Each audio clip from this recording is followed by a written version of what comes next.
accueillir aujourd'hui dans le cadre de ce webinaire. Huawei et EY Tunisie continuent leur série de webinaires autour de la digitalisation du secteur public. Nous avons le plaisir de lancer ce second webinaire de la série intitulé Santé numérique. Pardon pour ce désagrément.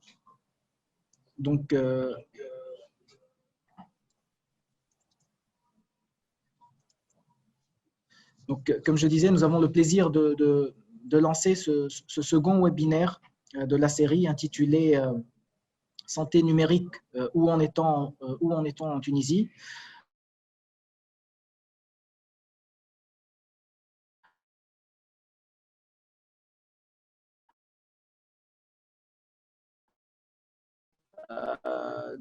En effet, lorsqu'on parle de transformation, on ne peut occulter construire indépendance, d'autant plus que cette pandémie a montré que ce besoin de transformation du secteur de la santé est encore plus pressant. Donc, le programme de ce webinaire est très riche et permettra de parcourir plusieurs thématiques, plusieurs sujets importants. Et donc, pour cela, nous pourrons compter sur des intervenants et des panélistes de qualité. Donc, Monsieur Lotfi Aleni, comme représentant du ministère de la Santé, en sa qualité de directeur général du centre informatique du ministère de la Santé, qui présentera la stratégie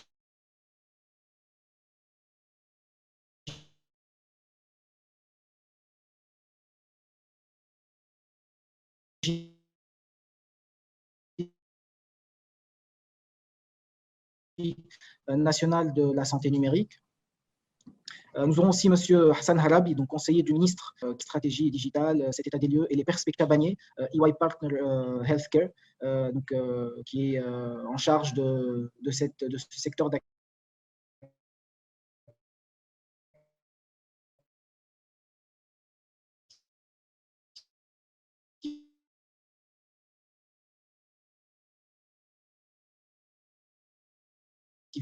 Sur la zone IP, les usages de solutions numériques d'un point de vue applicatif et présentera donc aussi un POC.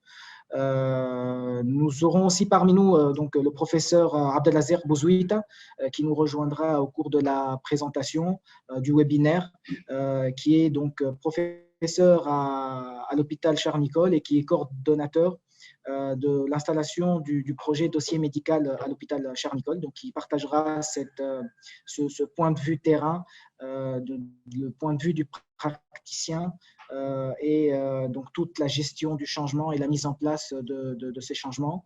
Pour finir, donc, nous aurons aussi parmi nous M. Karim Halez, qui est président de Connect Digital et qui lui donnera cet œil du secteur privé, de l'écosystème start-up, et on traitera probablement aussi de cette question de comment créer cette dynamique afin d'opérationnaliser et de mettre en œuvre surtout ces projets pour qu'ils soient efficaces et efficients. Donc, nous aurons bien sûr M. Adnan Ben Halim, qui est vice-président en charge de la relation publique pour la région Méditerranée côté Huawei, qui clôturera ce webinaire. Et pour introduire ce webinaire, je vais céder la parole à M. Mounir Razeli, qui est associé EY Tunisie en charge du secteur public, donc pour introduire ce webinaire. Mounir. Merci Walid. Merci Walid et bienvenue à tous nos chers invités et à nos chers panélistes. C'est un plaisir de vous avoir aujourd'hui parmi nous pour ce deuxième webinaire dans la série que nous avons lancée avec Huawei et qui va continuer sur les prochains mois. Quand on a commencé à discuter en fait de cette série de webinaires avec Huawei, on a convenu de trois principes finalement. Le premier principe est de finalement créer l'occasion, voilà une occasion de plus de discussion avec les pouvoirs publics pour que ces derniers puissent mettre en avant les visions et les politiques publiques, les plans stratégiques de développement qui sont en cours d'élaboration, qui sont en cours d'implémentation et mieux les faire connaître. Parfois à tort, parfois à raison, on reproche le manque de vision, on reproche le manque de plans stratégiques. En tout cas, avec cette série de webinaires, on essaie, nous, ces politiques publiques-là. Le deuxième principe sur lequel on a convenu, c'est que ces discussions doivent se faire toujours entre le public et le privé. Et quand on dit le public et le privé, il y a bien sûr les pouvoirs publics, il y a bien sûr le secteur privé tant qu'on le connaît, mais également donner l'occasion à l'écosystème de l'innovation, l'écosystème des startups également, de faire partie de cette discussion. Le troisième principe, qui est tout aussi important, c'est de faire en sorte que les choses soient concrètes. Et donc, avec des démos et avec des solutions qui sont palpables. Et d'où aujourd'hui les deux focus qu'on va avoir, à la fois sur la solution Huawei et également sur la solution qui est mise en œuvre dans un des hôpitaux de la place. Voilà. Donc ça, c'est pour les principes finalement de cette série de webinaires. Moi, j'aimerais peut-être finir un peu ce préambule en parlant des grandes tendances qui traversent ce secteur et des grandes tendances qui traversent mondiales, qui traversent ce secteur-là. EY étudie ces grandes tendances de façon régulière et nous en dénombrons trois qui vont façonner finalement le secteur de la santé et l'avenir du secteur de la santé sur les champs démographiques. C'est la tendance démographique. Bien sûr, le vieillissement de la population. Aujourd'hui, il y a 1 milliard de personnes qui ont plus de 60 ans dans le monde. Et ce 1 milliard, il va passer à 2 milliards d'ici 2050. Et quand on dit vieillissement de la population, on parle de maladies chroniques. Et ce sont des maladies qui sont plus coûteuses et plus lourdes, bien sûr, à traiter. La Tunisie n'échappe pas à cette tendance-là. Aujourd'hui, en Tunisie, je pense 13% de la population à peu près a plus de 60 ans d'âge et que cette proportion va aller en augmentant. La deuxième tendance qui exerce une très forte pression sur le secteur de la santé, et ça, ce n'est pas EY qui le dit, ce n'est pas moi qui le dis, c'est l'Organisation mondiale de la santé, et que peut-être le secteur de la santé, c'est un secteur parmi ceux qui connaissent le plus de problèmes d'inefficacité ou d'inefficience en termes de gestion des dépenses. Aujourd'hui, en termes d'utilisation des CAPEX et des OPEX au niveau de ce secteur-là, l'Organisation mondiale de la santé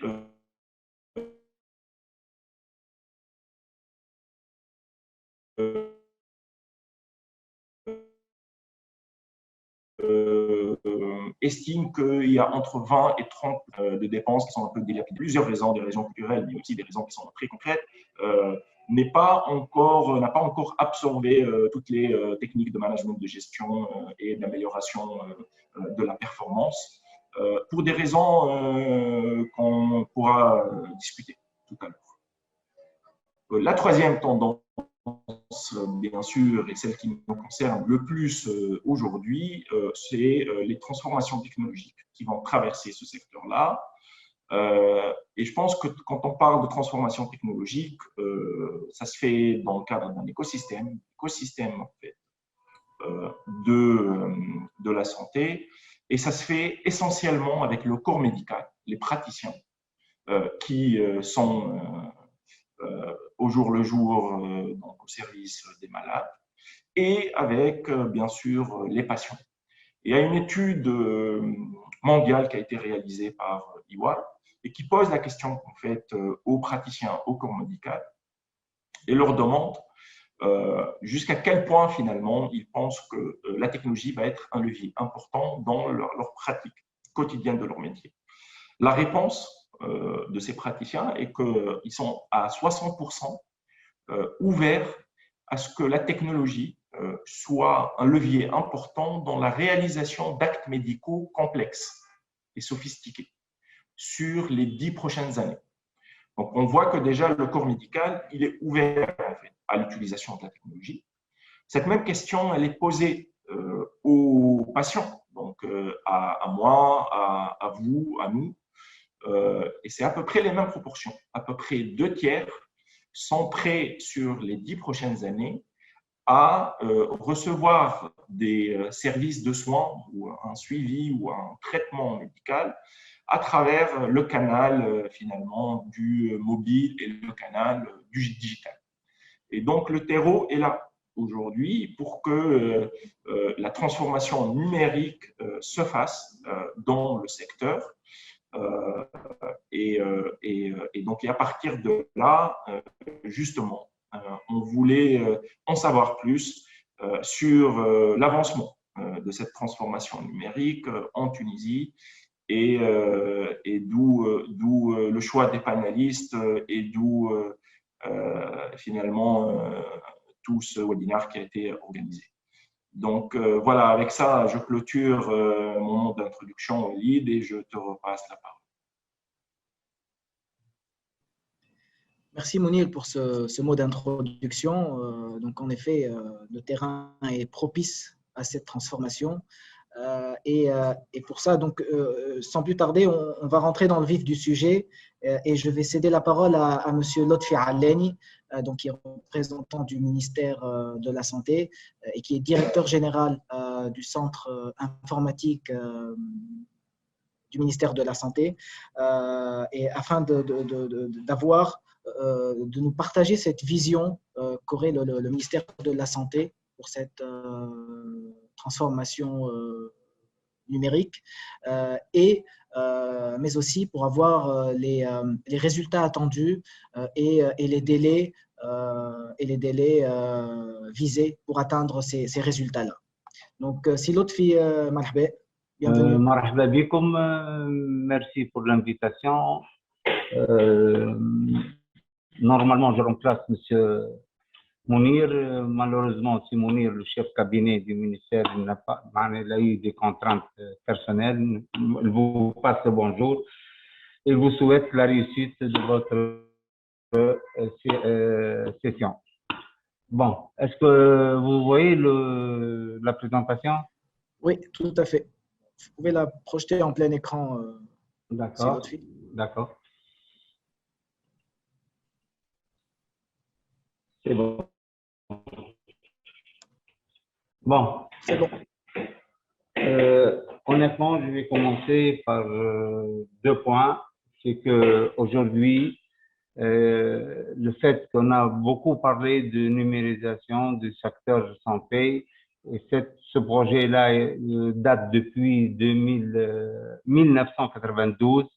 Si Karim Ahrez, il est en courant, il a commencé au début ce projet-là avec tout ce qui est les réformes que vous rappelez hospitalières à l'époque.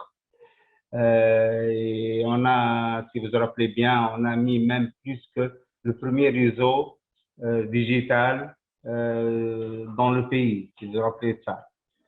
Et ce réseau-là, lorsqu'il a eu les réformes hospitalières, on a pensé à câbler, à créer des systèmes d'information pour les 21 EPS, si vous vous rappelez très bien, de 21 EPS, établissements publics de la santé, à l'époque. Bon, je ne veux pas dire qu'il n'y a pas eu beaucoup d'avancement. Honnêtement, il y a eu beaucoup de travail. Les gens l'ont bien travaillé, mais il y a toujours un problème de numérisation de ce secteur-là.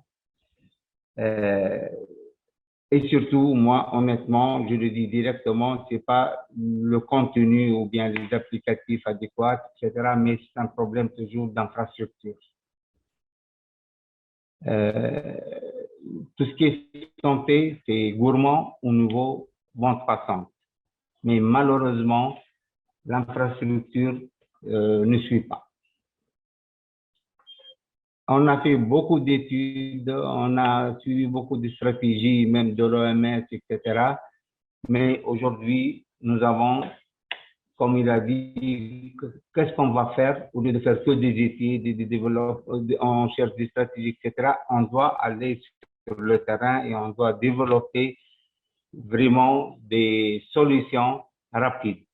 Le but de tout ce qui est stratégie, c'est minimiser, avant tout, rapprocher tous ces services-là aux citoyens et penser beaucoup à tout ce qui est coût. Le coût, il est très élevé au niveau médecine et on doit optimiser ses charges. Il y en a beaucoup de solutions pour ça. Je vais présenter l'objectif du système numérique pour 3 ans et c'est les actions qu'on va faire sur 3 ans. Comme j'ai déjà dit, c'est 2020-2023. Déjà, on a commencé de travailler sur ça. Et je vais parler, ce n'est pas au niveau du SIM seulement, mais on va parler de la solution globale, la stratégie globale du ministère de la Santé. L'objectif d'un système de santé numérique, c'est exactement, avant tout, on doit trouver des solutions efficaces des processus du ministère de la Santé. Le but, c'est réduction des coûts et réduction du temps de traitement. Par exemple, on doit penser que le dossier, aujourd'hui, on n'y a pas un dossier médical qui suit le malade, qui suit le citoyen. Ça, c'est un grand problème aujourd'hui. Ça veut dire, par exemple, je vais essayer, si un malade, il est à Kérouan, il a fait toutes ses analyses, il a fait toutes ses radios, lorsqu'ils vont transformer son dossier vers une autre pièce, on doit refaire tout. Il n'y a pas de suivi de dossier. Bon. Aujourd'hui, on pense surtout avec la mise à niveau de l'infrastructure, on pense de créer ces services-là pour optimiser tout ce qui est coût et réduction du temps de traitement. Et nous avons un projet qui ne doit pas dépasser 30 mois, surtout pas 30 ans, 30 mois pour réaliser ce dossier. Et honnêtement, on a commencé et c'est déjà aujourd'hui, on a même au niveau plateforme réseau, on a aujourd'hui déjà dans même pas un mois, 2 mois, on va doubler les bandes passantes, on va faire une extension du réseau, on va aller vers 2200 centres de soins, première ligne, 2200. L'étude est déjà faite, les cahiers de charges sont maintenant en cours, l'investissement, il est déjà, bon, le budget, autrement dit, il est déjà réservé pour ça et nous aurons encore plus des refontes de 22 applications métiers qui sont logées au centre SIMS et qui font exactement ces 22 applications. Il y aura une refonte générale d'ici, on ne doit pas dépasser 18 mois, 24 mois. Le budget, il est déjà réservé, il est presque, je peux le dire, hein, à 95 millions. C'est un crédit de l'AFD. Et on a déjà commencé de préparer tout ce qui est cahier de charge. Et maintenant, très bientôt, vous devez voir ça prochainement. Et pour améliorer tout ce qui est télémédecine. C'est le 85 millions. Et on a travaillé maintenant sur 11 sites. Déjà, les cahiers de charges sont presque prêts. Il y aura une manifestation d'intérêt. Et après, on va faire un choix pour créer des lots. Et on ne peut pas peut-être, on va voir comment. Tout ce qui est passation de marché, on va le voir prochainement sera publié. Bon. On va travailler surtout aujourd'hui sur ce qu'on appelle l'interopérabilité des standards santé numérique national. Honnêtement, c'est le problème national qu'on peut dire. Il n'y a pas aujourd'hui une plateforme d'interopérabilité nationale, même sectorielle, à part peut-être, je peux le dire, plateforme d'interopérabilité sociale. Ça, il existe. Autre que ça, il n'y a pas aucune plateforme d'interopérabilité. Et ça, c'est un point faible. C'est pour cela qu'on pense d'accélérer comme il faut la mise en place de cette plateforme.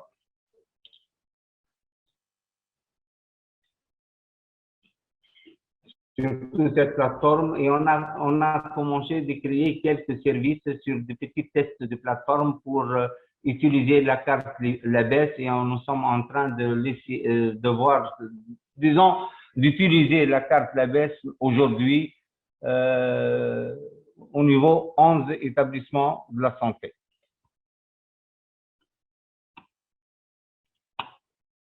Le système d'information est une composante pour délivrer, garantir le soin pour tous. Eh bien, je ne veux pas parler beaucoup. La même qualité de soins, ça c'est très important, honnêtement, parce qu'aujourd'hui, malheureusement, les hôpitaux à l'échelle régionale ne sont pas identiques. On va utiliser, pour garantir la même qualité de soins pour tous, on va baser sur la télémédecine.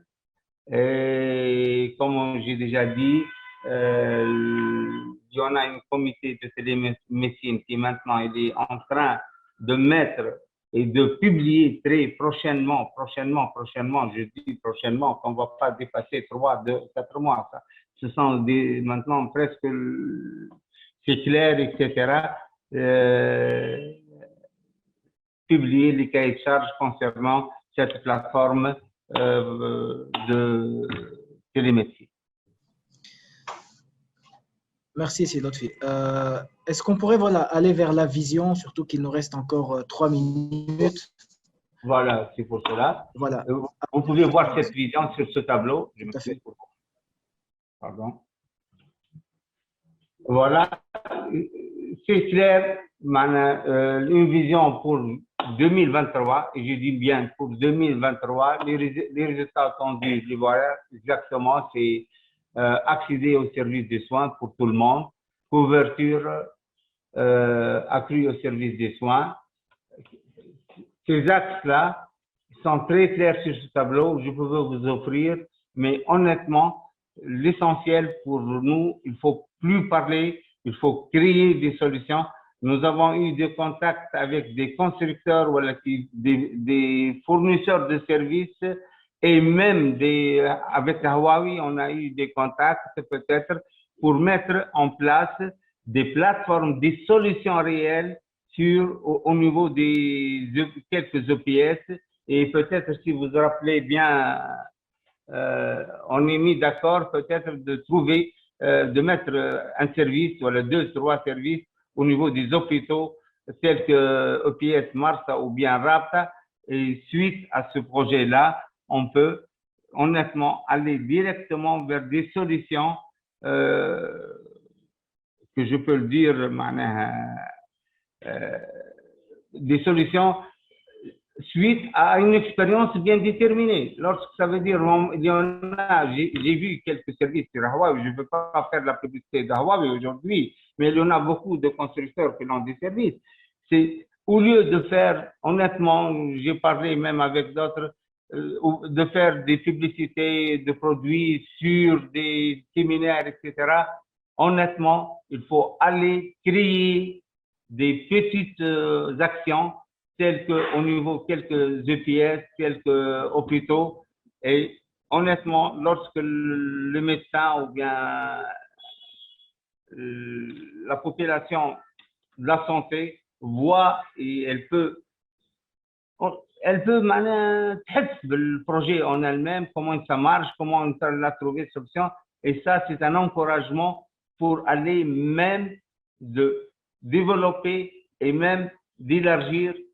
Au lieu d'un EPS, on peut aller vers les 200 EPS, les 200 hôpitaux, les 200 établissements publics de la santé.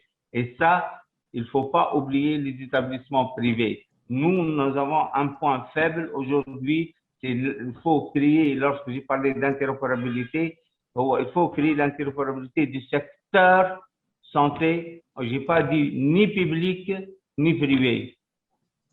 Oui. Voilà.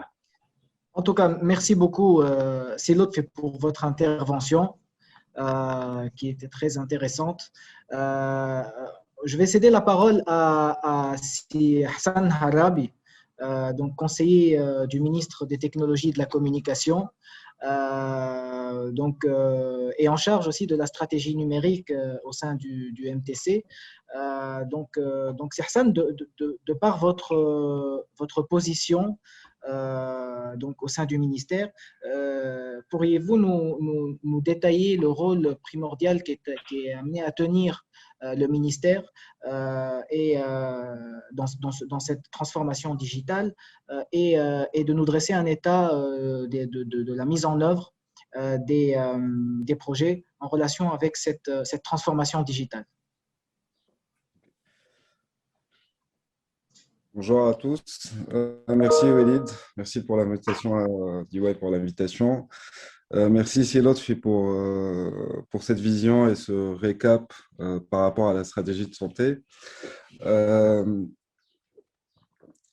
va parler de santé principalement et je vais expliquer, en fait, je ne vais pas parler de la stratégie numérique, même s'il y aura quelques axes qu'on va aborder, mais l'idée c'est d'expliquer ou en tout cas de raconter comment nous, côté ministère des Technologies, on voit notre rôle dans l'appui et dans cette transformation du secteur de la santé. Juste avant de commencer, je pense que tout le monde l'a vu hier, il y a eu la signature du dialogue sociétal pour la santé, ce qui est un grand pas, ce qui est un achievement en soi, mais qui date en fait depuis quelques temps, et c'est ça, bon, le problème en Tunisie, c'est que les pas de temps sont très importants. Qui a commencé, je crois, depuis 2012, mais qui a été signé et qui va, j'espère, lancer une nouvelle dynamique dans le secteur de la santé pour accélérer sa transformation parce qu'il réunit tous les acteurs autour d'une même vision, autour d'un même projet commun, un projet national. Ce qui est intéressant dans cette signature, dans ce document-là, et sur lequel je vais rebondir par rapport à l'impact du numérique pour la réalisation de ces choix stratégiques, c'est que le premier axe, c'est comment placer le citoyen en fait, au centre du universel pour tous les citoyens, l'équité et l'inclusion dans l'accès aux services de soins, la protection qui est donnée également au niveau du citoyen et après, il y a tous les aspects sur la régulation, la transparence, et que le citoyen soit un partenaire et soit un acteur actif dans le secteur de la santé. Et quand on voit ces choix-là et ces orientations-là, le digital est un moyen, est au centre de ces orientations-là, parce que le digital va faciliter et il est by design un vecteur, un catalyseur pour justement réaliser ces orientations-là et toujours en fait avoir cette orientation citizen-centric, c'est-à-dire en fait l'orientation citoyenne dans tous les services qu'on est en train de servir, réduire le pas de temps, réduire en fait le délai de fourniture de services dont tu as parlé, l'autre. Donc voilà pour placer un peu le rôle du digital dans le secteur de la santé. Et nous, en tant que ministère des Technologies, de la Communication et en tant qu'acteur en fait, au niveau de la stratégie numérique du pays, notre rôle est, on veut intervenir aujourd'hui comme un accélérateur de ces transformations digitales-là, comme mettre en place et mettre à disposition tous les moyens nécessaires qui vont permettre en fait aux différents projets de transformation digitale de voir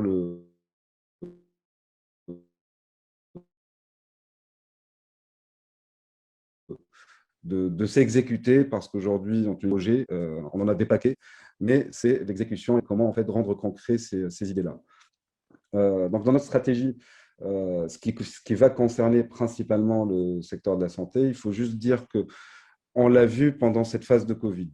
C'était ça qui est intéressant, en fait, pendant l'année là, qui vient de passer, ou les 18 mois, c'est on a concrétisé ce qu'on voulait faire de façon, en fait, un peu implicite et pour répondre aux urgences, que ce soit lors de la première vague, mais même aujourd'hui, durant la phase de vaccination. Donc, on était là en appui au ministère de la Santé, en appui au SIMS, pour apporter des solutions innovantes, pour apporter des solutions rapidement avec des démarches agiles, des démarches en ligne startup, afin de répondre le plus rapidement possible aux besoins et aux urgences qui ont été liées par rapport à la pandémie. Et aujourd'hui, avec la vaccination également, sur notamment ce qu'on a vu sur la partie IVAX et la gestion en tout cas digitale du processus de vaccination, on était là pour piloter, concevoir, accompagner et développer avec d'autres acteurs, le SIMS, l'ISI et le Centre national informatique et des startups, la solution. Donc nous, dans notre stratégie, ce qu'on s'est dit cette fois sur les différents axes, notamment le e-santé, on va essayer de développer ce qu'on appelle en fait c'est comme une sorte de digital office, des offres de services pour les autres ministères et le ministère de Santé pour les accompagner dans leur parcours de transformation digitale. Donc, on pense à Tech for Tunisia et du coup à Tech for Health, qui a été initié à un certain moment. L'idée de cette initiative, c'est de mobiliser l'écosystème des startups, de l'innovation, des PME technologiques au service de challenges, de problèmes sectoriels, donc de santé, par exemple, et à travers des approches, en commençant par du design thinking et après en rentrant dans des cycles de développement, des sprints de développement rapide, agile, pour aboutir à un premier MVP, après un premier POC, et essayer de voir après derrière, d'industrialiser avec les parties prenantes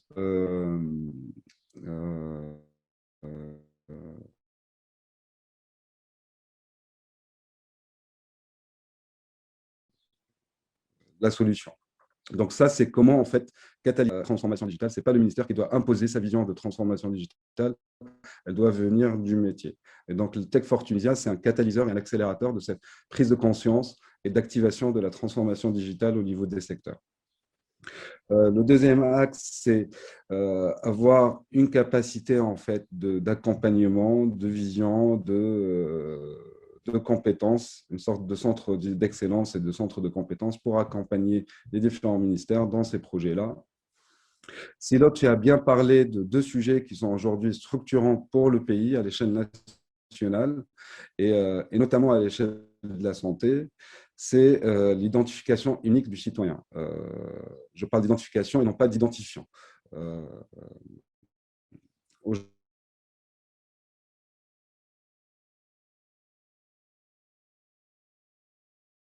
Aujourd'hui, quand on parle de parcours digital, il est important en fait de travailler le site 60 clients. Aujourd'hui, elle existe, elle est déployée depuis quelques années. À l'État, on a du mal aujourd'hui à avoir cette vision 360 du citoyen. Elle peut être globale au niveau de la nation, donc ça c'est bien, mais le plus important, c'est là où réside la valeur, elle est au niveau du secteur, au service rendu sectoriel. On a parlé de l'identifiant social, l'identifiant santé. Moi, je commence à dire qu'il commence à montrer un peu sa tête à travers la vaccination parce que dans IVAX, finalement, c'est quoi? C'est un identifiant unique par citoyen qui va se faire vacciner. On veut vacciner 5 millions de la population. Donc, c'est vrai que ce n'est pas la solution aujourd'hui idéale parce qu'elle ne va pas collecter toutes les informations liées à la santé autour d'un citoyen, mais quand même, elle pose une base, elle intègre un mindset et elle va permettre, si on est assez intelligent et si on le veut, construire dessus pour continuer parce qu'elle a été adoptée, du coup, il faut continuer à l'utiliser. Et ça va permettre de construire dessus le dossier patient, qui est aujourd'hui également en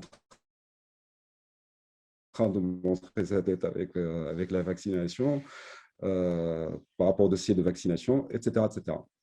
Donc ça, c'est un élément important. Et je pense que nous, côté ministère des Technologies, notre rôle, je pense que vous savez tous ici, c'est qu'on en parle depuis plusieurs années, et je ne sais pas de quelle année, à partir de quand, mais l'IUC, l'identifiant unique citoyen, qui pour moi, aujourd'hui, c'est un identifiant technique. C'est-à-dire c'est le citoyen, il ne le voit pas. Donc la deuxième étape aujourd'hui qu'il faut mener le plus rapidement possible, c'est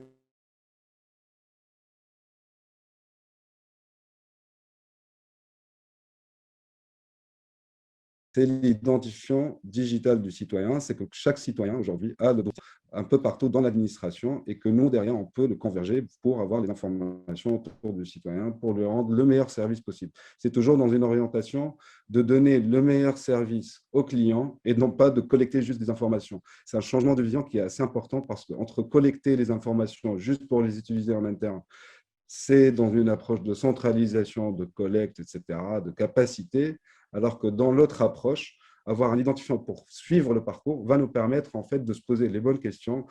Quelle information, quelle donnée, comment la structurer et comment la traiter. Et ça rentre dans une logique plus globale qui est de citoyen digital, où chaque citoyen disposera de son coffre-fort, de sa e-wallet, etc. Et ça se réapplique derrière dans tous les différents secteurs. L'ambition, c'est toujours de ne pas centraliser, mais d'avoir cette couche qui va permettre en fait d'activer les autres transformations au niveau du secteur, de l'identifiant santé, l'identifiant social, et que d'ailleurs, il y a une réconciliation au niveau national. L'interopérabilité, c'est un pain. Aujourd'hui, il faut le dire, c'est que moi, je défie tout le monde quand on veut croiser deux informations de deux secteurs différents, et ben, il faut y aller. Pour on se retrouve à récupérer des données, à faire des dumps des productions, à développer des web services en one-to-one et non plus, etc. Donc, il est vital aujourd'hui que l'interop sorte. Le projet d'interop, il est lancé. Bon, il y a eu des petits retards au niveau de l'avancement du projet, mais que ce soit le ministre, nous, au niveau du ministère, c'est une priorité et on veut l'avancer rapidement.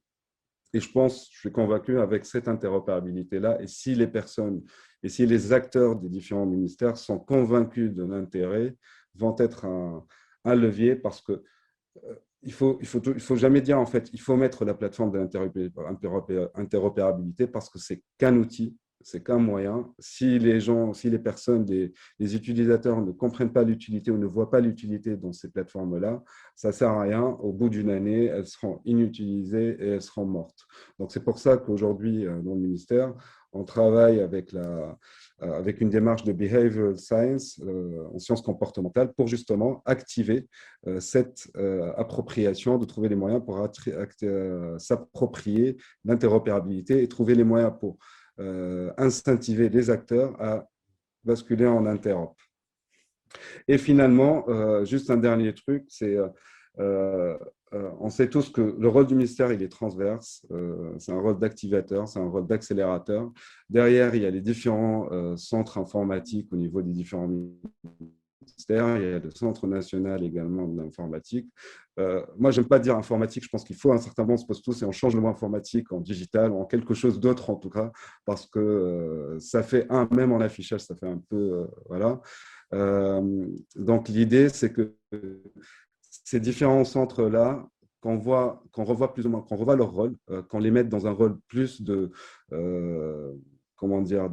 d'acteurs, d'accélérateurs au sein de leur secteur, qu'il y ait une coordination transverse, que ce soit en termes d'architecture, d'urbanisation, d'utilisation des normes standards, de partage de données, de gouvernance, etc.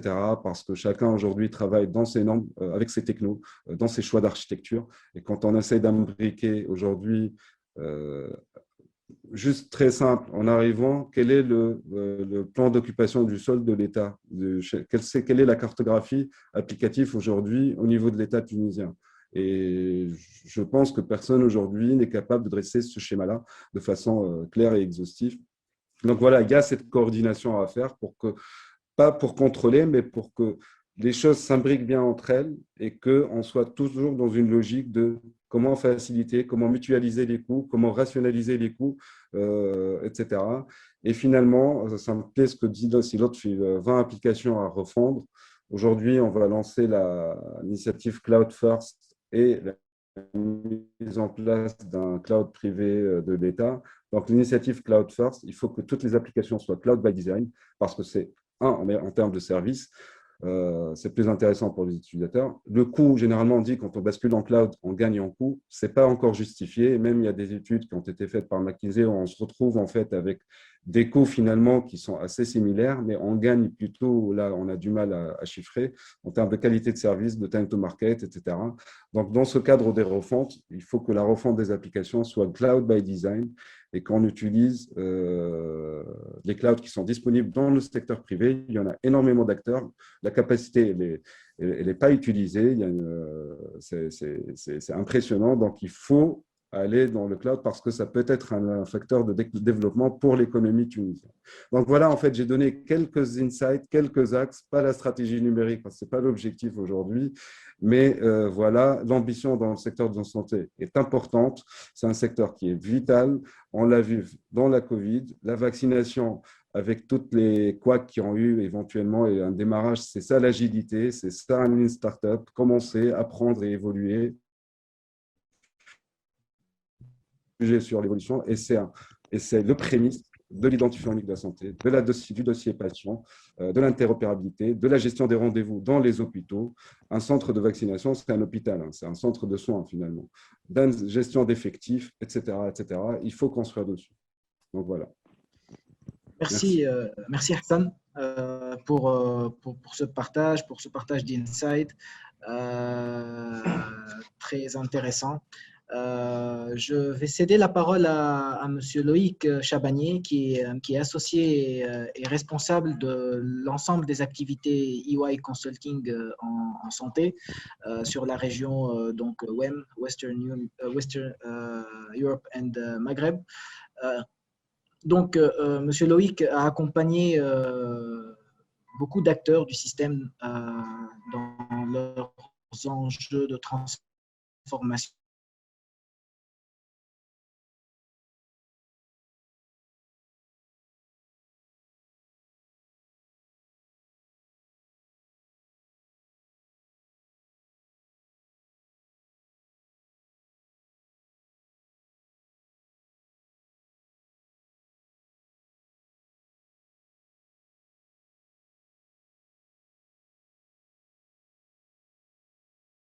Dans les régions, etc. Et j'en passe. Et dernière illustration de ce que l'on voit aussi dans beaucoup de systèmes de santé, c'est voilà, une gouvernance qui n'est pas toujours très simple en fait, à mettre en place et à coordonner entre parfois des niveaux nationaux, des niveaux régionaux, des niveaux locaux et parfois des niveaux encore plus fins, proches des acteurs de terrain. Et d'une certaine manière, c'est en prenant ces différentes difficultés que la comparaison avec l'international peut être à la fois intéressante et instructive. Car même si elle n'apporte pas forcément directement des réponses, elle vient véritablement, on va dire, enrichir et compléter une réflexion. Juste peut-être pour donner quelques illustrations, mais pas forcément par ordre d'importance. Hein. La première illustration est le débat sur la centralisation versus la décentralisation des données de santé. Et là, encore une fois, l'intervention de M. Arabi a donné quelques éléments intéressants sur l'approche en Tunisie. Et sans faire en direct un petit peu les plus et les moins de ce qui est le bon parti pris pour un système de santé, il est intéressant de regarder par exemple ce qui se fait dans certains pays comme la France, avec le Health Data Hub ou des plateformes comme l'espace numérique de santé, où on est plutôt dans une logique qui va vers de la centralisation. Et à contrario, si on regarde le Danemark et la Belgique, on est là dans des démarches qui sont beaucoup plus décentralisées. Ça veut dire qu'on laisse la data là où elle est. Et par contre, on va développer des points d'accès centralisés pour aller les consulter avec une hyper interopérabilité pour faciliter les accès et tout en essayant de faciliter le parcours de l'usager pour que d'une certaine manière, il y ait des points d'entrée uniques et peu importe là où on va chercher la data, je dirais ça c'est de la technique et on offre un parcours usager qui est facilité. Une autre illustration est le développement de la confiance qu'il peut y avoir entre les citoyens et l'État. Si la confiance est importante, on voit tout de suite que le développement de la e-santé est très accéléré. Dans les quelques exemples qu'on peut donner, il y a notamment les pays nordiques ou le Danemark, où effectivement il y a une très grande confiance dans l'État, dans la sécurisation des données, dans l'utilisation des données de santé par les pays. Et on voit que dans ces cas-là, la confiance est extrêmement importante. Alors que c'est plus difficile dans d'autres pays. Bon, je ne vais pas citer d'exemple, mais je pourrais citer par exemple la France, où effectivement il y a une vraie crainte de ce que pourrait faire l'État, et en plus une hypersensibilité en fait à l'actualité, où effectivement en fonction des événements de l'actualité, en fait la baisse ou la hausse dans la confiance de l'État peut augmenter. Dans les bonnes pratiques également, de là où il y a un niveau de confiance qui est intéressant, il y a également l'Andalousie et la Catalogne en Espagne, où il y a effectivement de très très belles initiatives aussi qui ont été mises en place. Une autre illustration, quand on regarde qui ont été les catalyseurs du développement de la e-santé, en fait, dans beaucoup de pays comme la France, le point d'entrée a très souvent été les professionnels de santé, la coordination des soins. Et la e-santé est très souvent, ou en tout cas est très souvent partie des médecins. Il est évident que c'est un sujet majeur, mais le patient ou le citoyen, en fait, a été pendant très longtemps laissé pour compte. Il y avait un dossier patient, car on avait besoin de stocker ses datas, mais finalement, peu importe s'il se connectait ou pas. Et quand on regarde les pays entre guillemets dans l'espace du monde où la e-santé s'est développée, on voit que le patient, en fait, est au cœur du système, et que le patient est également aussi largement utilisé pour faire le lien en fait avec les professionnels de santé. Et c'est d'ailleurs un virage un petit peu à 180 degrés qui est pris maintenant par beaucoup de pays pour repositionner en fait le patient au cœur du parcours et au cœur du système de santé. Un autre sujet, le sujet du consentement, en fait, également extrêmement intéressant. Quand on veut pousser des services numériques en santé, est-ce que l'on choisit l'opt-in ou l'opt-out? C'est-à-dire que pour un service numérique, est-ce que le citoyen doit s'inscrire, ou à contrario, on l'inscrit de facto, et on lui dit qu'il a la possibilité de renoncer à ce service s'il le souhaite. Là, quand on regarde un petit peu les retours d'expérience, l'exemple de l'Australie est particulièrement intéressant sur la manière dont ils ont géré l'opt-out, et également comment ils l'ont fait entre une version pilote et une version de généralisation. De la même manière, il y a des approches très différentes sur la sécurité. Est-ce que l'on ferme à double tour les données de santé et on ouvre la porte petit à petit en donnant des autorisations? Le patient donne autorisation à son médecin, à une partie de ses données, mais pas à tout, et finalement c'est lui qui choisit de donner accès ou pas. Ou au contraire, est-ce qu'on ouvre plus largement et on fonctionne d'une certaine manière plus sur la confiance et sur le contrôle a posteriori? Là, pour le coup, l'exemple de l'Estonie est très intéressant parce qu'effectivement, c'est un petit peu leur fonctionnement, où des contrôles sont faits a posteriori, mais dans un système qui repose beaucoup plus sur la confiance et qui est encore ouvert. Dernière illustration sur comment on incite les acteurs de toute nature à développer l'usage de la e-santé. Là aussi, la comparaison entre les modèles internationaux et entre les différents pays est particulièrement intéressante. Et en fait, on voit que on peut, alors je vais forcer un petit peu le trait, hein, on peut soit donner des carottes d'une certaine manière, ou du bâton, donc c'est-à-dire soit des incitations pour faciliter l'usage, soit entre guillemets le bâton qui est souvent la loi. Et on regarde dans des pays comme la France et la Belgique par exemple, où on est entre guillemets plutôt sur la carotte, ça veut dire qu'on va financer l'écosystème à la fois pour accélérer l'interopérabilité, faire en sorte que les référentiels convergent, faire en sorte qu'on utilise une identité unique. On va également en fait donner des incitations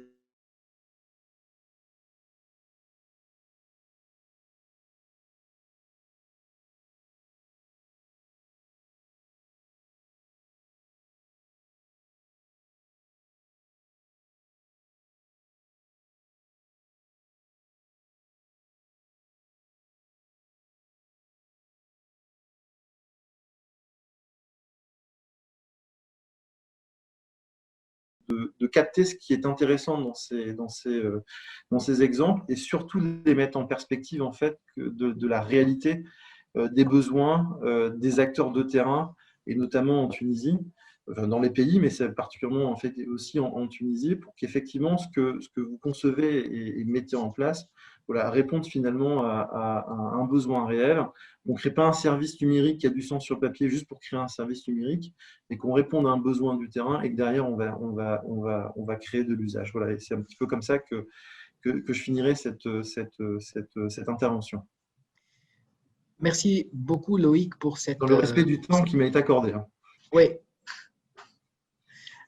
Merci beaucoup, Loïc, pour cette intervention et cette vision que vous nous avez partagée du secteur de la santé à l'échelle internationale et aussi ce partage de retour d'expérience à l'international. Je propose qu'on aille un peu plus vers, vers le terrain, vers le micro et je vais céder la parole à Hafez, donc, qui est membre de l'équipe Huawei Tunisie et qui s'occupe essentiellement aujourd'hui des solutions réseau et sécurité de Huawei en tant que IP Solution Manager. Donc, je vais vous céder la parole, Hafez, pour introduire des cas d'usage en place aujourd'hui au niveau de Huawei dans le secteur de la santé numérique. Et puis après, nous aurons aussi la chance d'avoir une petite démo de la part de l'Open Lab Huawei d'Égypte. Merci Walid. Merci pour cette invitation. Merci à EY pour ce webinaire qui est vraiment qui touche ce webinaire. Il touche au secteur de la santé, qui est un secteur aujourd'hui très regardé et bien sûr très critiqué et tous. Donc, on connaît plus ou moins quels sont les challenges. C'est un secteur qui est très challengeant, surtout en Tunisie, dans la plupart des pays bien sûr, mais en particulier en Tunisie. Donc, en fait, je vais parler de solutions. Je ne vais pas m'attarder sur les challenges. Tout le monde les connaît. Aujourd'hui, quelles sont les solutions, nous, qu'on offre en tant que Huawei et son écosystème de partenaires, bien sûr. Huawei ne travaille pas seul. Donc, on a tout un écosystème de partenaires. En l'occurrence, Sikali Mahrez avec son entreprise Netcom et notre partenaire sur la partie ou sur le secteur de la santé, donc avec qui on est en train de développer. Et quand on dit développer, c'est passer par la pratique. Donc, on parle de nos solutions. On a différentes solutions aujourd'hui pour le secteur de la santé qui sont implémentées en Chine particulièrement et dans le monde d'une façon générale. Mais aujourd'hui, on veut aller à la pratique et on veut démontrer, on veut que les solutions, elles parlent d'elles-mêmes, en fait,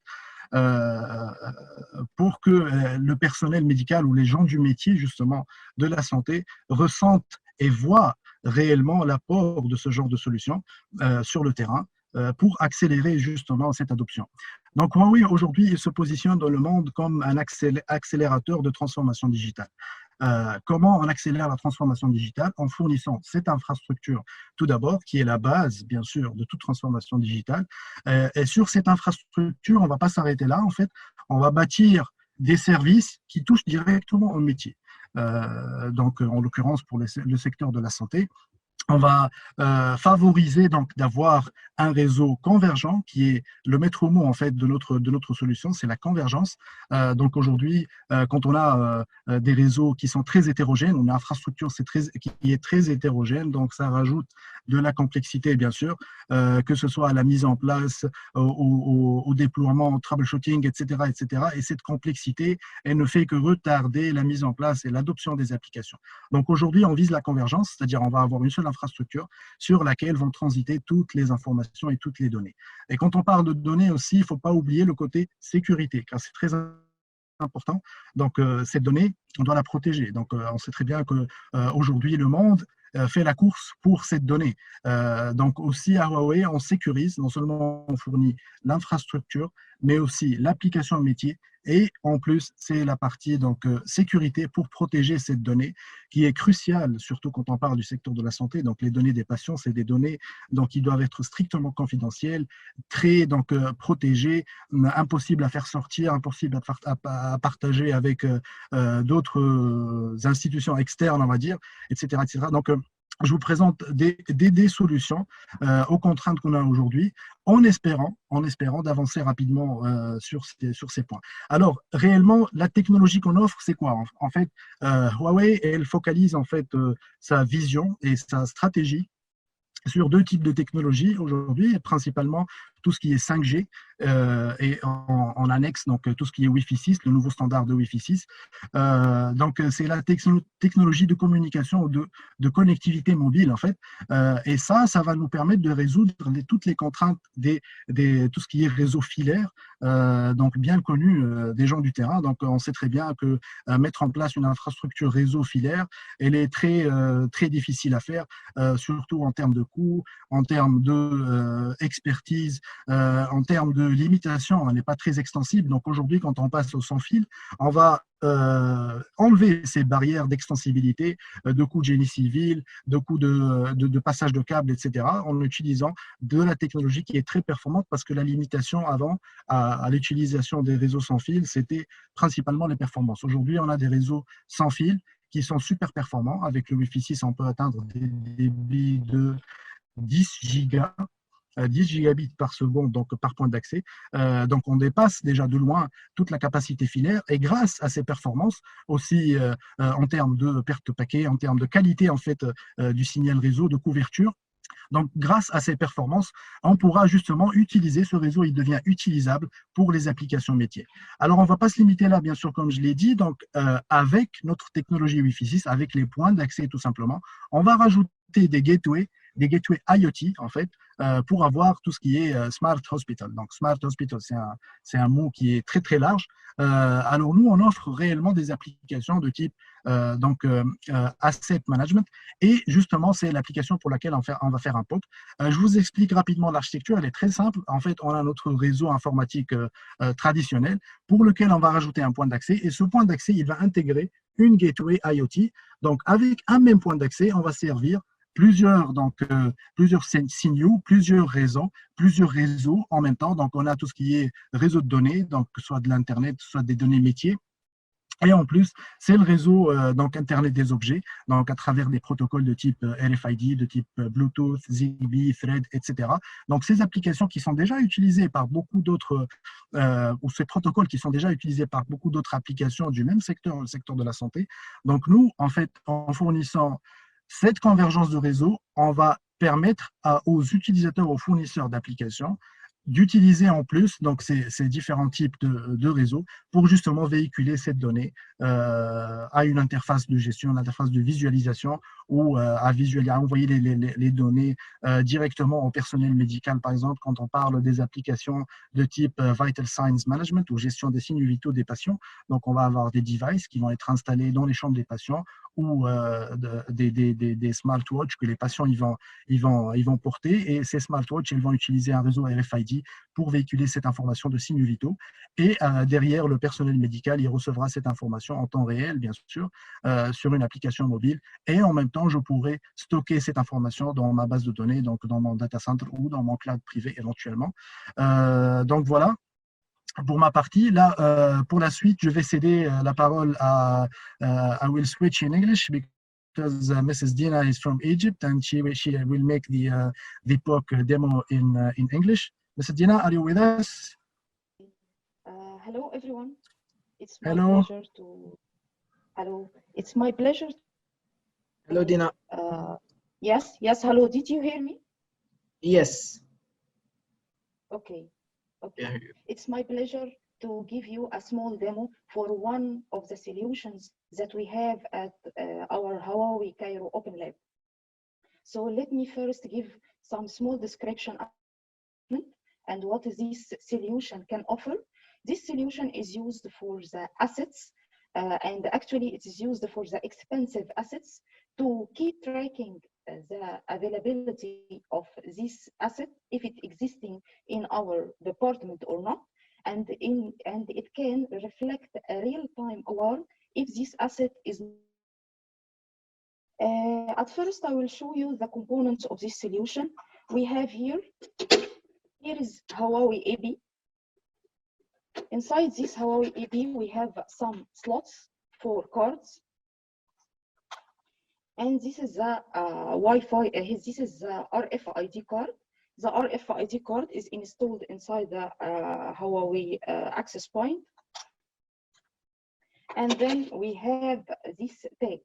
This tag is an RFID active tag. This is one type of the tags that we have, where this tag is sticked on inside or over the any asset we have, something like this. We have this asset and we need to track the availability of this asset in our department. So we add on it the active RFID tag. Each tag have an ID. An ID is some numbers. So I need from my configuration, I will configure this number to this asset that exists and that linked with this AB. So if this asset that has the active RFID tag, it will send the signals that can be read by the RFID reader within the access point coverage area. If this asset get outside the department or outside the coverage area that it should be exist inside it, it will raise a real-time alarm and it will show its number and all its details. Now I will share my screen to show you the solution and its interface.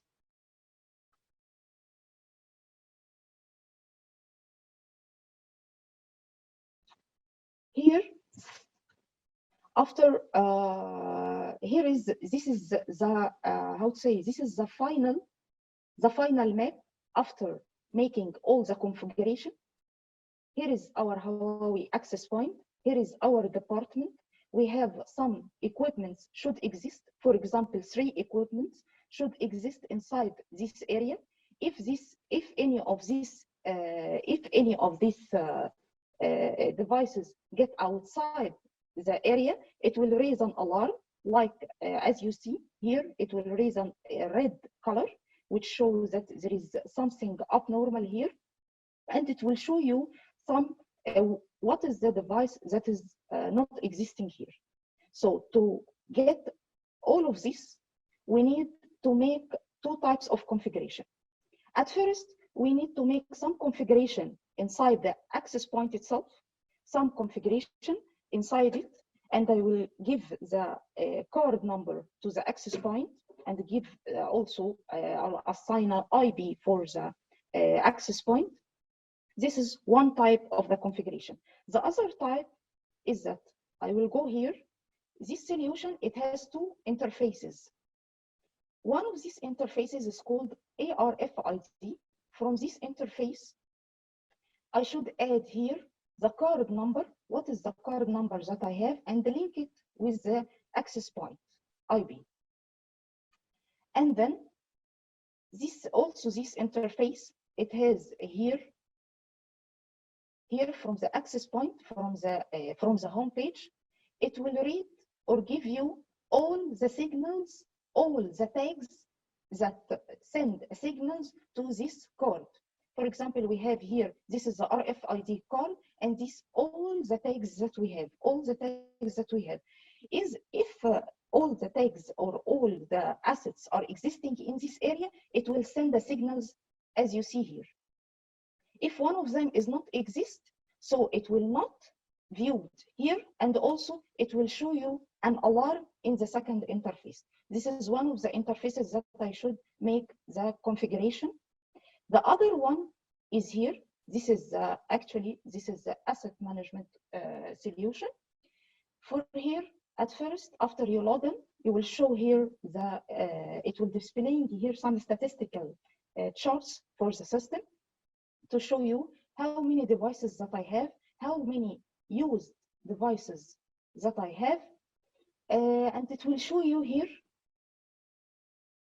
how many departments that I have, and also how many devices inside each department. So let's here go for some example that I already configured. Here if you see in the menu, in the basic information, it will give you some configuration about the organization, about the staff information, and one of it is the asset location. For example, here I create one item for Huawei Smart Village, which is the building, and I will create inside it two departments. One is R&D department and the other is marketing department. Inside the R&D department, I need to configure the AB, the access point for this one. So I will go inside and I will add a station with the card ID. And here for the smart building or for the building itself, I need to go inside it and click for the monitor set. For the monitor set, I can add or update any information I need for the map itself, and for and how it can be here for the tag. This is one of the departments that I will assign here to show me at final, to show me something like this. This is the map that I have for our access point. This is one of the departments that's inside it, and this is the list of the assets.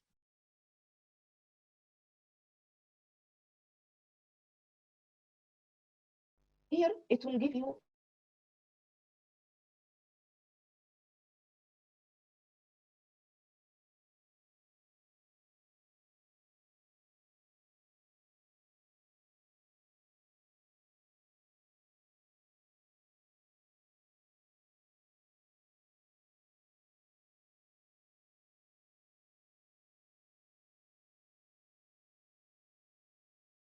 I should add the active IT ID tag, and here after I set it as an add, it will be listed here. So this is the configuration to just link the asset or add the assets, the equipment that I have to a certain department. Here also I can import. If here I have an R&D department or Open Lab department and I need to import, for example, more than 50 equipment or so many equipment, I don't need to edit one by one. I can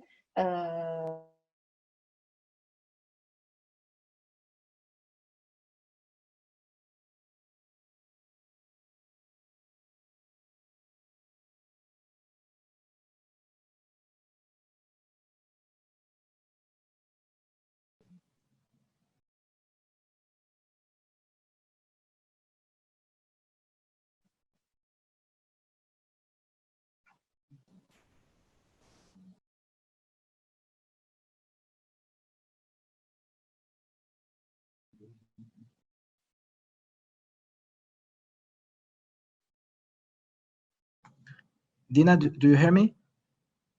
Yes. Okay, I just say we have 1 minute to conclude the demo, please. It's finished.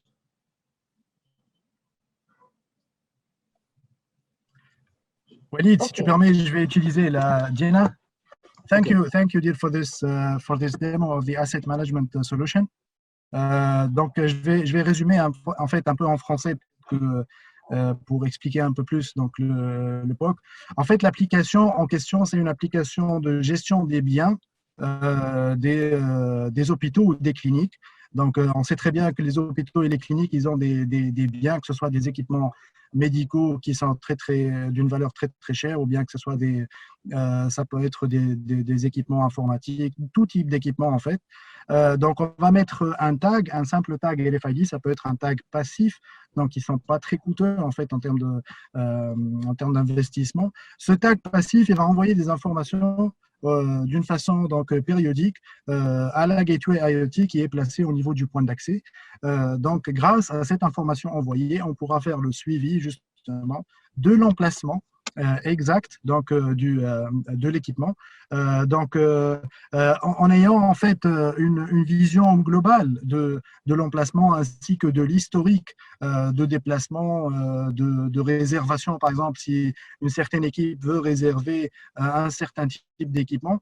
Donc, ça enrichit beaucoup plus donc, le système d'information de l'hôpital, de la clinique, d'une façon générale. Et d'une façon particulière, ça nous permet de traquer en fait, et d'optimiser l'utilisation de ces équipements, pour pallier à certaines contraintes de mauvaise utilisation, de perte, de vol, etc. etc. Donc, c'est ce genre de contraintes que vise cette application d'asset management. Voilà, donc notre intervention est achevée. Je vous remercie et je cède la parole pour la suite à mon successeur. Merci beaucoup. Merci beaucoup, Hafez. Thank you, Dina, for the demo. Continuons sur cet aspect pratique et nous avons donc l'occasion de voir un cas concret. Donc, Monsieur Abdelaziz Bouzouita, qui est professeur à l'hôpital Charles-Nicolle et coordinateur de l'installation du dossier médical à l'hôpital Charles-Nicolle, pourra nous présenter. Donc, il est vraiment intéressant de voir cette vue terrain et de visualiser l'usage des solutions de santé numérique en ayant ce son de cloche du praticien. Donc, c'est Abdelaziz, bonjour. Vous avez la parole pour 10 minutes. Merci beaucoup. C'est toujours un plaisir de parler de ce qui se passe dans nos hôpitaux, de vous donner une idée sur la réalité du terrain.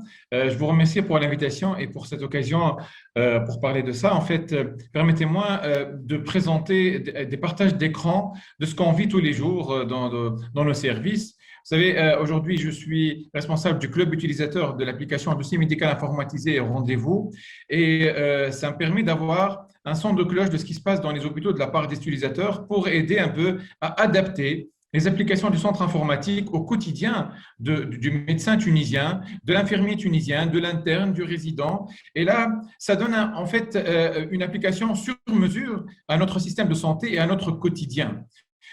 C'est de loin mettre des applications qui viennent un peu de partout pour les greffer sur notre quotidien tunisien, sur notre système de santé, nos hôpitaux pavillonnaires, nos hôpitaux parfois où l'entretien est parfois un peu difficile, mais en fait nous avons rêvé et heureusement que notre rêve il se réalise petit à petit grâce à la volonté des développeurs du centre informatique, mais également du retour que nous recevons de la part les différents utilisateurs. Donc, permettez-moi de partager un peu avec vous quelques prises d'écran. En fait, vous avez demandé de parler du point de vue du praticien et je vais axer ma présentation sur le dossier médical informatisé et je vais vous parler des difficultés de l'application, de l'installation de l'application dans nos hôpitaux. En fait, la technique de partage de l'information entre les différents intervenants dans un système de santé est une nouvelle culture. Et donc, ça a pris un peu de temps. L'expérience a commencé avec certains services, mais ensuite, petit à petit, il y a eu une installation progressive au niveau de l'administration des applications, ensuite au niveau des laboratoires. Aujourd'hui, 100% des laboratoires dans les EPS utilisent ces applications informatiques. 80, je dirais, des services d'imagerie utilisent cette application. 60, et là, c'est vraiment un gain important. Et la crise Covid nous a aidé un peu à se débarrasser du papier et à imposer l'utilisation des applications informatiques. En fait, ce partage d'informations entre l'administration, la pharmacie et les services cliniques, les laboratoires, les services d'anapath et d'imagerie, c'est une culture, comme j'ai dit au départ. Et c'était un peu difficile au départ d'imposer aux gens ce partage d'informations. Chacun travaille dans son coin, chacun a essayé de développer au début une application quand il travaille seul au sein d'une structure hospitalière, mais aujourd'hui, on a pu dépasser cette étape. Le médecin collabore avec l'administration, avec le pharmacien, avec les services d'imagerie et de laboratoire. Et donc, évidemment, il y a des étapes que vous connaissez très bien. Chacun a son nom d'utilisateur et mot de passe et ça permet une sécurité, une traçabilité de qui a fait quoi et quand, et c'est très important. Et là, comme vous voyez sur ce tableau, on identifie le type d'utilisateur, médecin, infirmier, psychologue, kiné, orthophoniste ou autres, tous les intervenants en matière de santé, chacun a son mot de passe, on sait exactement de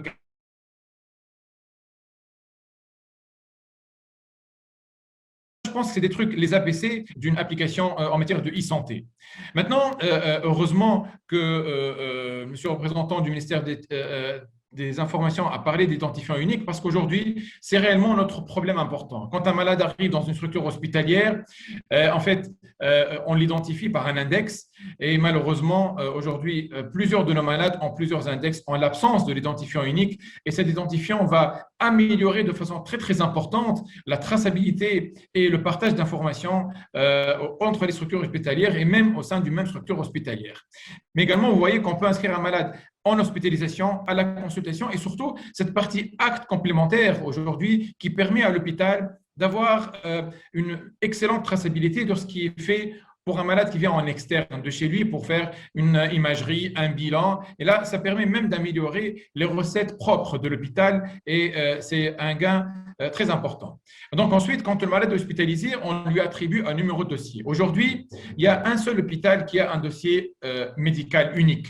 Dans les autres structures, c'est des dossiers médicaux séparés, si je me permets de dire, et chaque service a son propre dossier médical et on attend un peu la diffusion à 100% de ces applications aux différents services pour avoir un accord médical de partage systématique d'informations. Cependant, nous avons démarré, et je vais vous montrer ce qu'on est en train de partager aujourd'hui entre les différents services. Quand un malade vient à l'hôpital, quand il est hospitalisé, on imprime des étiquettes code à barres, ce qui facilite aujourd'hui, par rapport aux années précédentes, la traçabilité et le partage d'informations. Ensuite, un malade hospitalisé, vous voyez qu'on peut gérer des malades qui sont à la consultation externe, des malades qui sont hospitalisés ou des malades admis en hôpital du jour. Et là, vous voyez que c'est large, ça couvre tout. Ça peut être utilisé dans un dispensaire, dans un hôpital régional, dans un EPS, quel que soit le type de spécialité. Ensuite, quand un malade vient en externe, on peut voir les malades qui sont venus à la consultation, qui sont venus aux urgences, qui viennent pour faire des actes complémentaires. Et là, ça permet d'améliorer la relation entre le médecin et l'administration qui donne beaucoup de visibilité sur ce qu'il fait dans les services cliniques. Un malade, quand il est hospitalisé, on peut, là, c'est le surveillant du service qui va aider, ce tableau qui va l'aider à organiser son service, à avoir une idée sur les lits vacants, sur le taux d'occupation des lits, le turnover au niveau du service qu'il gère. Et puis, quand on accède au dossier d'un patient, vous voyez que les rubriques existent, dossier médical unique par hôpital, partage interservice, on peut voir l'historique des admissions. Et là, je souligne toujours l'importance des identifiants uniques parce qu'aujourd'hui, le centre informatique a trouvé une solution, mais provisoire, sous un numéro de dossier, on réunit différentes informations. Mais là, j'insiste encore sur l'intérêt de créer cet identifiant unique qui va nous aider. Le malade, quand il est hospitalisé, évidemment, ça, c'est de donner combien le numéro de téléphone, pourquoi il est hospitalisé. Ça même aide aux urgences aujourd'hui avec ce qu'on voit comme afflux de malades pour calculer un score avec un affichage au niveau de la salle d'attente pour évaluer le degré d'urgence pour voir les malades. Ça existe au niveau de cette application. Ensuite, on a les différentes rubriques d'un dossier médical classique entre l'examen clinique, l'intervention, les actes complémentaires, l'évolution, etc. Et donc, on hospitalise un malade, on met ses antécédents, ensuite, on met les constantes et vous voyez, par exemple, on a aidé les médecins à un calcul automatique de la surface corporelle, de la clairance de créate avec un code couleur international. Et donc, on cherche à chaque fois d'adapter l'application aux besoins d'un interne parce que dans nos hôpitaux, il y a également le côté enseignement. Donc, un interne et un résident, ils sont là pour remplir les informations et ça va les aider à évaluer l'état de santé du patient. Par la suite, on va mettre les examens cliniques et là, un exemple d'un examen détaillé avec des cases à cocher, des cases à remplir, des listes déroulantes. Donc, ça va aider, faciliter le travail du médecin. Un tableau dynamique, par exemple, ici, un exemple d'un accouchement, un tableau dynamique avec affichage systématique de l'heure quand on remplit les cases. On peut prendre des photos pour les archiver. Ça reste dans les archives d'un patient, ça aide à l'enseignement, ça aide pour le suivi d'une lésion ou autre. Et puis, vient la partie exploration qui aujourd'hui a révolutionné un peu le fonctionnement des hôpitaux. Aujourd'hui, les services de laboratoire, les services d'imagerie n'acceptent plus les demandes papier.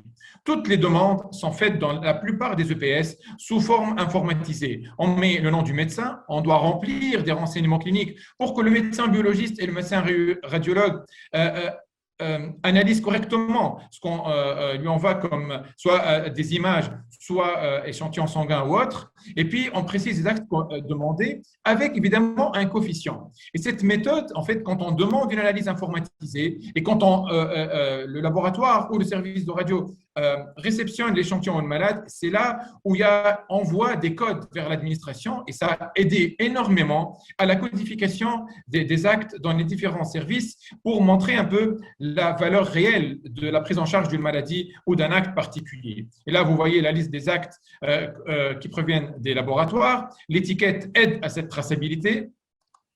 Et puis, on peut voir les résultats des différents examens complémentaires qu'on réalise dans un hôpital. Et là, un exemple d'un tableau comparatif pour une analyse. Mais également, on voit les résultats à NAPAT. Aujourd'hui, ça a facilité énormément pour les spécialités où on prélève des tissus pour avoir le résultat histologique, mais également en matière d'imagerie. Aujourd'hui, on ne peut plus parler de clichés en 2021, mais on parle de partage d'images. Aujourd'hui, on utilise un mini système d'archivage et d'envoi d'images entre les services. On a gagné énormément de temps, énormément d'argent, et puis on voit instantanément les images dès qu'ils sont validées par le médecin radiologue avec un compte rendu à travers des systèmes informatiques que les développeurs vont peut-être expliquer mieux que moi, mais aujourd'hui, comme praticien, je suis dans mon bureau, à ma salle de staff.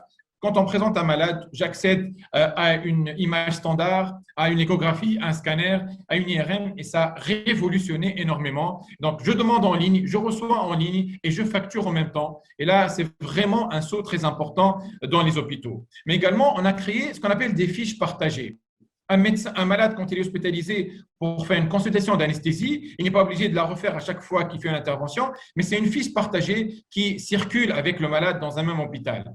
Quand on l'opère, on écrit un compte-rendu. Mais ça, c'est le côté médical. Mais évidemment, il faut mettre ce qu'on a utilisé pour le malade. Aujourd'hui, on doit, et c'est devenu obligatoire, de mettre ce qu'on a consommé, ce qu'on a utilisé. C'est important pour le dépôt, pour les statistiques, mais également pour le coût.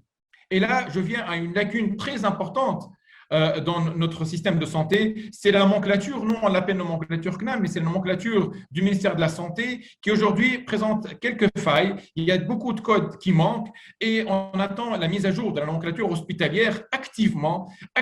Toutes les spécialités souffrent d'un manque en fait de certains codes qui permettra une meilleure étude de coûts et une meilleure évaluation et amélioration de l'économie de santé dans notre pays. Mettre ce qu'on a consommé au cours d'une n'importe quelle exploration est devenu aujourd'hui très important.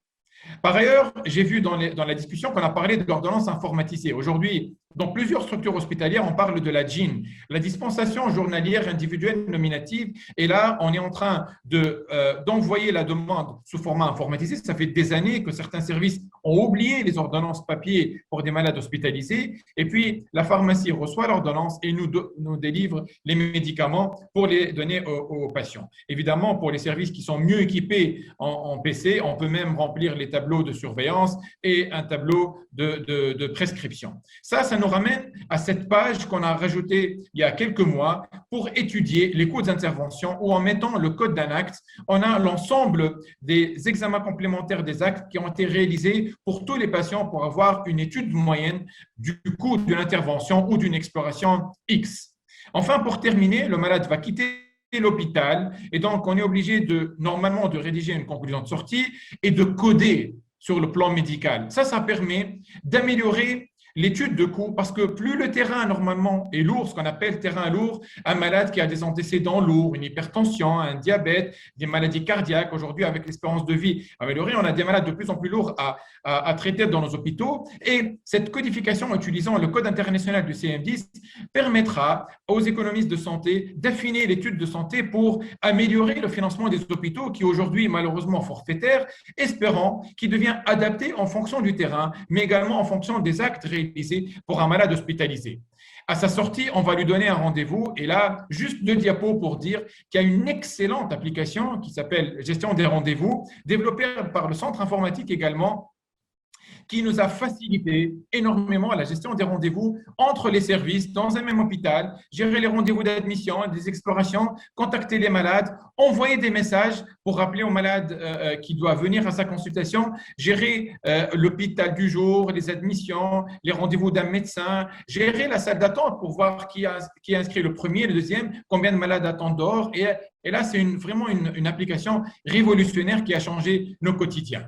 Évidemment, toutes ces données que j'ai présentées sont exploitables puisqu'on est obligé dans les services hospitaliers universitaires de faire des travaux scientifiques, de faire de la recherche, et donc on peut exploiter en fonction de ce qu'on a codé comme acte, comme diagnostic, mais également étudier aujourd'hui les coûts des interventions, comme je l'ai précisé, et avoir les statistiques qu'on veut. Et en fait, ces statistiques aujourd'hui sont partagées avec toutes les applications de laboratoire, d'imagerie, de l'administration. Aujourd'hui, normalement, on doit enlever le papier pour demander au service combien de malades vous avez opérés, combien de malades vous avez hospitalisés. Ces informations sont transférées sous forme de code automatiquement vers l'administration, ce qui facilite la collaboration entre l'administration et les services cliniques. Et permettez-moi de terminer avec cette plaque pour dire ce qui nous manque peut-être, c'est la motivation. La crise Covid a poussé les gens à utiliser les applications informatiques, à motiver un peu les différents corps de métier du système de santé pour utiliser ces applications. Je remercie également les développeurs du centre informatique qui répondent rapidement aux besoins du terrain pour adapter à notre quotidien. Et je vous remercie de m'avoir écouté et de me donner la chance pour vous donner une idée de ce qui se passe dans nos hôpitaux. Merci. Merci, docteur. Merci, c'est Abdelazer pour cette intervention. On voit bien que ce cas d'usage du dossier médical a facilité le travail du médecin et essaye de répondre au mieux aux besoins aujourd'hui que notamment évoqué M. Loïc, de mettre le patient aujourd'hui au centre du besoin et au centre de ce secteur de la santé. Aujourd'hui, ce qu'on note, c'est que la plupart des facteurs de succès sont réunis aujourd'hui pour une digitalisation rapide de ce secteur-là. On peut citer une sensibilisation qui est très forte aujourd'hui. On peut citer une mobilisation de fonds qui est possible à travers des bailleurs de fonds ou à travers des dons et des fonds gouvernementaux. On note aussi un niveau de compétence très élevé du corps médical tunisien et de l'écosystème aussi numérique à travers le secteur privé, l'écosystème start-up qui peut apporter sa contribution et ses compétences. Aujourd'hui, la question que je vais adresser à M. Karim Ahrez, de par sa connaissance du terrain et son expérience très importante, c'est comment pourrait-on faire pour créer cette synergie? Comment pourrait-on créer cette dynamique pour vraiment aller dans la mise en œuvre? Car le souci aujourd'hui qu'on a, ce n'est pas l'idéation. Les idées sont là, la créativité est là, mais comment faire en sorte que cette mise en œuvre soit des projets, soit vraiment efficace et efficiente pour avancer assez rapidement? C'est Karim. Merci beaucoup. Merci pour l'invitation d'abord. Merci pour l'invitation. Moi, je suis invité aujourd'hui, j'ai compris, à double titre, en tant que centrale patronale, donc du secteur privé, mais aussi en tant que partenaire à Huawei, puisque la journée est co-organisée avec Huawei. Et j'ai entendu avec attention ce qu'a dit le président du centre informatique, Lotfi Al-Allani, mais aussi ce que nous a annoncé Sersan Naharabi, le conseiller du ministre des Télécoms. Et moi, en tant que patronat et en tant que partenaire aussi de Huawei, je tiens à commencer par la conclusion. Si on se met d'accord très rapidement, d'ici 2023, la Tunisie peut être la première plateforme de télémédecine pour toute la région Afrique francophone. On peut le faire.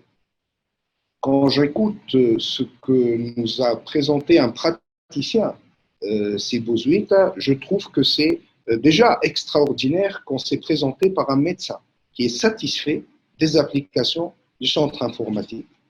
Quand je sais que l'ARP a validé un fonds de l'AFD de 30 à peu près millions d'euros il y a quelques mois, je dis que les moyens sont là, les hôpitaux sont là, les praticiens sont là, les médecins sont là, ce pays est bien positionné pour devenir la première plateforme de la télémédecine dans toute la région.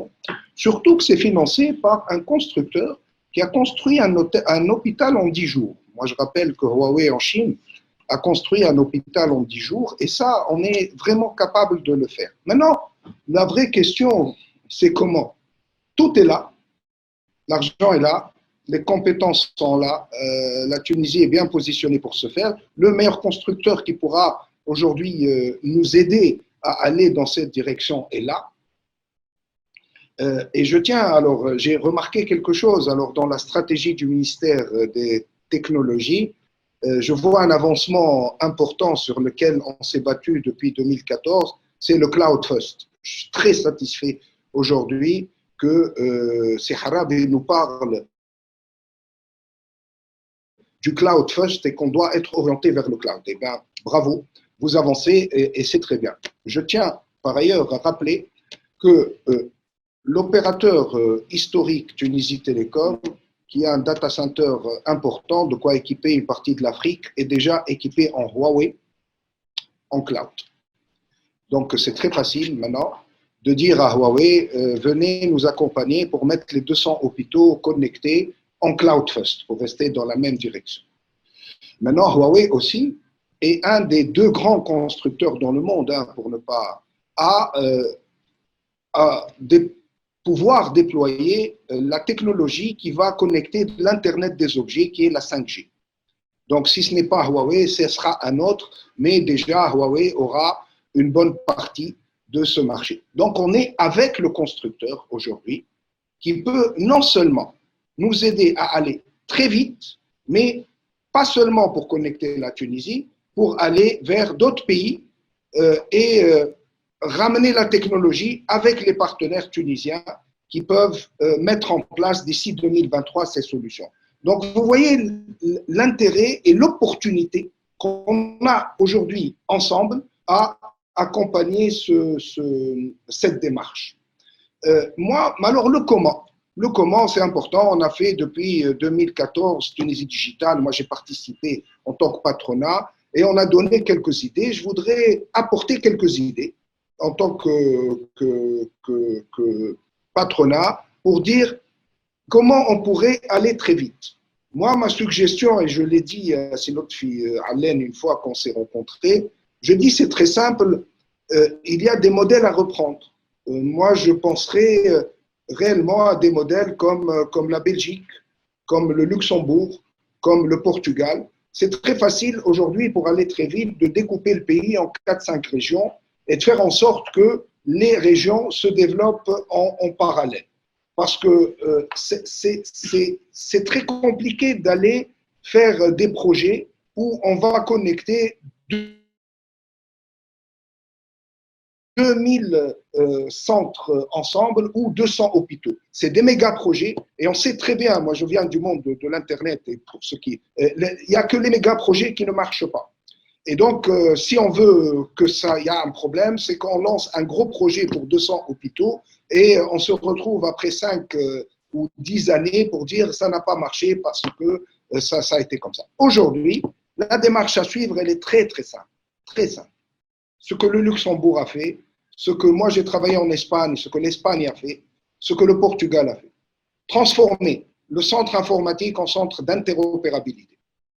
S'occuper du dossier médical, partager le pays en 5-6 régions et lancer des projets qui vont faire en sorte que ceux qui vont prendre les régions, ça peut être des opérateurs telco, ça peut être des intégrateurs, ça peut être des entreprises spécialisées dans la santé, respectent les règles du centre informatique et mettent en place les infrastructures nécessaires. Ça, c'est très facile. Si d'ici 2023, on pourra mettre déjà les hôpitaux en place, les connecter et aller plus loin. Parce que ce que vient de montrer maintenant le POC de Huawei, c'est qu'on ne va pas connecter la gestion simplement du dossier médical.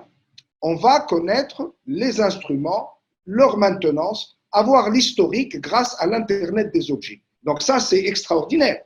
On se rappelle des différents accidents qu'on a dans les hôpitaux. Notamment, alors quand on dit IoT, on peut tout contrôler, hein, même les ascenseurs, hein, quand ils tombent, tout. Donc aujourd'hui, ce que nous présente Huawei dans son POC d'aujourd'hui, hein, c'est comment on peut suivre tous les instruments,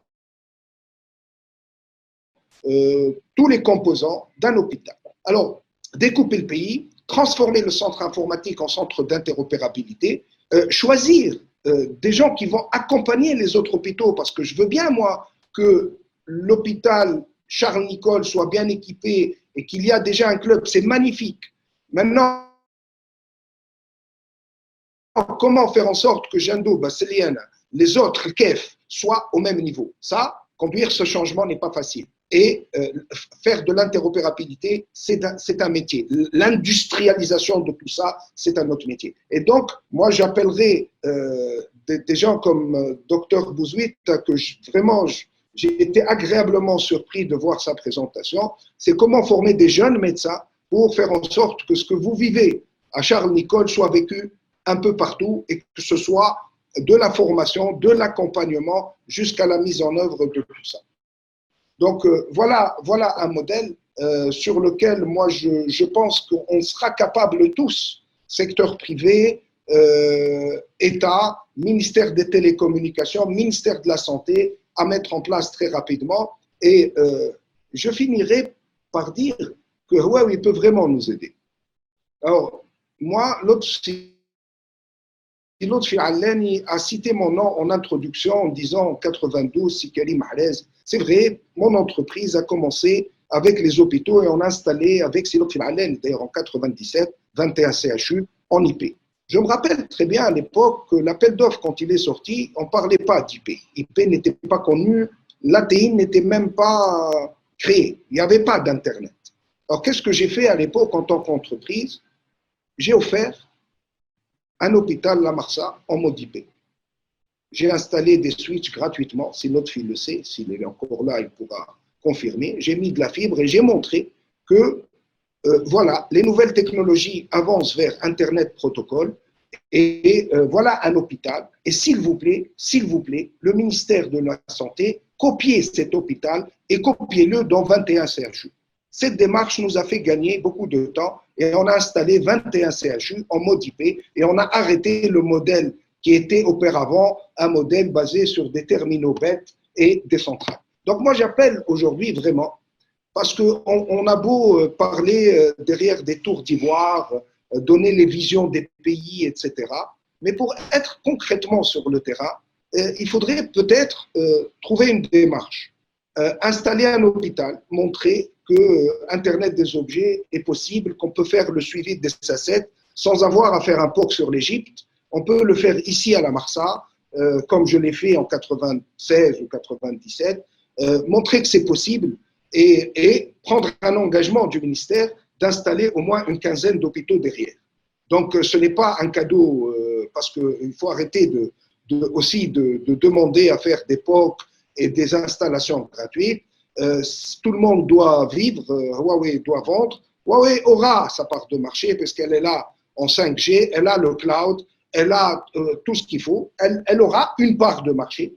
Donc clairement, on peut signer un contrat en partenariat public-privé pour donner déjà un proof of concept et faire un déploiement dans un certain nombre d'hôpitaux et aller très vite. Avec l'engagement bien sûr de Huawei, qui aura un partenaire tunisien, des partenaires tunisiens, et je suis sûr que demain, on sera dans le catalogue. Si Huawei va installer à Abidjan ou au Burkina Faso, à travers la 5G et la téléchirurgie, elle va utiliser le pays qui a été le premier. Et si on va faire de la téléchirurgie avec de la 5G, demain, automatiquement, on sera les premiers à le mettre en place. Donc, c'est aussi simple que ça. Je sais que je suis entouré de gens très intelligents, et que si ensemble, on se met autour d'une table pour une intelligence collective, et que si on monte un peu pour aller convaincre les décideurs, et on sera là en tant que patronat, hein, pour aider à convaincre et aller vers les résultats. Parce qu'en mettant ça, très simplement, on va sauver des vies. Moi, je rappelle aujourd'hui, on est en train de parler, réellement, la prise de rendez-vous n'est pas encore en place. On va sauver des vies. On va faire en sorte que la Tunisie soit une plateforme de télémédecine. Ça veut dire quoi tout ça? Ça veut dire que nos médecins resteront en Tunisie et factureront ailleurs. Donc, on n'a pas besoin d'aller exporter nos médecins. On a une solution pour garder nos médecins ici. Et je vous assure que beaucoup de médecins ont commencé à faire de la téléradio déjà. Je vous emmène au lac, je suis un médecin qui a déjà commencé à faire de la téléradio et à facturer en euros. Il était à Paris, il est maintenant à Tunis. Ça fonctionne très bien. Et on n'a encore pas la 5G, encore pas la 5G. Donc, on se prépare, on met les process. Demain, on sera une première plateforme pour toute la région. Voilà ce que je voulais dire. Les choses sont simples, à mon avis. Il suffit de se mettre autour d'une table, de prendre quelques risques, de convaincre les gens pour aller vite. Et vraiment, moi, j'ai vu des solutions d'hôpitaux à Shanghai.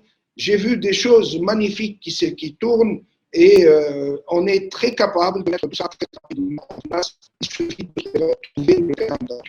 Voilà, je ne sais pas si j'ai conclu. Maintenant, pour parler un peu des startups, j'ai étudié un peu la liste des startups existantes. On en a plusieurs qui font le contact entre le médecin et les cliniques et les sciences. Je tiens à vous dire que je viens de voir une startup qui est en train de mettre et que cette startup qui est en train de pitcher d'ailleurs pour lever des fonds en ce moment, son idée est ma conclusion. Être pour le secteur privé, un centre de télémédecine, d'un travail avec une banque pour faire en sorte que même les paiements avec les pays africains passent à travers une carte de paiement, pas avec le cash. C'est-à-dire que quelqu'un demain qui fera une télé-expertise ou une télé-radiologie, voire une télé-chirurgie, aura peut-être une carte assurance et n'aura pas à venir avec du cash pour le faire en Tunisie. Donc, cette startup est en train de naître, elle est en train de montrer le modèle pour le secteur privé. J'espère que le secteur public suivra et qu'on arrivera d'ici 2023 à montrer que la Tunisie est capable de prendre les devants, au moins dans ce secteur de la santé. Merci. Merci, Sikarim, pour votre intervention. On espère aussi que cette intelligence collective pourra faire bouger les choses et surtout placer la Tunisie comme plateforme de télémédecine. C'est des objectifs qui sont atteignables car tous les facteurs de réussite sont là. Je vais céder la parole à M. Adnan pour le mot de clôture. Donc, M. Adnan Belhalim est vice-président en charge des relations publiques de Huawei pour la région Méditerranée. Donc, si Adnan, à vous la parole pour clôturer en beauté ce webinaire. Merci beaucoup, Walid. Merci à tous les intervenants. Ça a été vraiment très riche en informations et surtout, c'était très diversifié parce que on a eu la vision, donc la vision stratégique côté ministère de la Santé, ministère des Technologies. On a eu aussi les feedbacks technologiques de Huawei et aussi le retour sur terrain d'un médecin, donc praticien. Donc, ça fait très plaisir de voir quels sont les bons points et les points qui sont moins bien. Et aussi le témoignage de Sikarim est très poignant. Donc, je pense que à travers ce genre de réflexion, on pourra vraiment avancer les choses. Moi, je retournerai sur quelque chose, c'est que à travers tous ces témoignages, on voit vraiment la contribution de la technologie dans ce secteur-là. La contribution, elle est très palpable dans différents scénarios, que ce soit logistique, pour gérer l'orchestration de tous ces systèmes de santé et remettre le patient donc au cœur de ce système-là. La gestion du temps, la gestion des ressources. Et je pense que dans ce secteur, les ressources elles sont très critiques. Enfin, c'est pareil dans tous les secteurs, mais surtout pour le secteur de la santé, les ressources qu'on gère, que ce soit les médicaments, que ce soit du matériel médical, que ce soit les ressources humaines, parce que les médecins aussi, c'est des ressources très critiques. Donc, la technologie pourrait vraiment aider à gérer plus efficacement et optimiser les coûts donc de ce secteur en optimisant la gestion et l'orchestration de tout ce système. Et ça, c'est primordial parce que moi, j'insiste là-dessus, c'est que la santé, c'est un service universel. Ça ne doit pas être un luxe, ça ne doit pas être une option, ça doit être un service universel. Chaque citoyen y a droit. Donc, si le service public et même le service privé qui voudrait offrir ce service de façon abordable à nos citoyens, comme ça a toujours été, il faudra penser à optimiser nos coûts pour que ce soit toujours le cas. Donc, en fait, le passage au numérique dans ce secteur n'est plus une option. C'est obligatoire, je dirais, pour garder cette pérennité et garder cette vision des choses sur le long terme. Ensuite, les technologies d'information ouvrent de nouvelles portes. Ça a été mentionné par M. Kalim. Ça ouvre vraiment les portes de nouvelles opportunités à notre pays parce que on peut exporter notre savoir-faire. Les 60 dernières années, la Tunisie a été reconnue dans ce secteur, dans la santé. On a de bons médecins, etc. Sauf qu'on est en train de les perdre. On est en train d'exporter de la matière brute. On n'est pas en train d'exporter des services à valeur ajoutée. D'accord? Et le paradoxe, c'est que dans la région où on est, je parlerai de l'Afrique, il y a vraiment un vrai besoin. D'accord? Il y a un vrai besoin en termes de médecins et d'assistance médicale de façon générale. Donc, la technologie aussi pourrait ouvrir des portes pour que nous puissions exporter notre savoir-faire et rayonner encore une fois sur la région dans laquelle on est. Dernier point aussi, j'aimerais bien aussi souligner sur les opportunités qu'ouvre la technologie en parlant d'intelligence artificielle et de big data, parce que avec ce genre de nouveaux outils, l'intelligence artificielle pourra vraiment aider à développer plus de nouvelles solutions, à être plus efficace et plus rapide surtout, parce qu'en fin de compte, dans le secteur de la santé ou de la recherche médicale, on traite un nombre assez important d'informations et avec ces nouveaux outils, on pourrait être beaucoup plus efficace et beaucoup plus pertinent. Donc, le débat n'est pas est-ce que la technologie, qu'est-ce qu'elle peut faire à la santé? On est tous d'accord et les scénarios d'application, ils sont divers et variés. Donc, ça, c'est acquis. On a vu aussi à travers le témoignage de notre collègue de EY, donc en France, à travers l'exemple de l'Estonie ou de la France ou d'autres pays, que sur terrain, ça donnait de très bons résultats et le Covid en était vraiment le meilleur témoignage. Les pays qui avaient des infrastructures solides en termes de TIC, c'est eux qui ont su avancer rapidement dans cette période de Covid et s'en sortir rapidement. Et ce n'était qu'un test. Le Covid, ce n'est qu'un test. Il y aura d'autres tests, pas aussi violents que le Covid, mais je pense que dans notre vie quotidienne, le système de santé, il est tout le temps testé avec l'affluence et le flux croissant des demandes. Ça a été mentionné par Mounir, vu que la population elle devient de plus en plus vieillissante. Donc, du coup, le système il sera sollicité de plus en plus dans les années à venir. D'accord? Alors, donc, le débat n'est pas est-ce qu'on va y aller ou non, c'est comment y aller. Parce que ça a été mentionné par M. Hassan Harabi, donc j'apprécie beaucoup son intervention.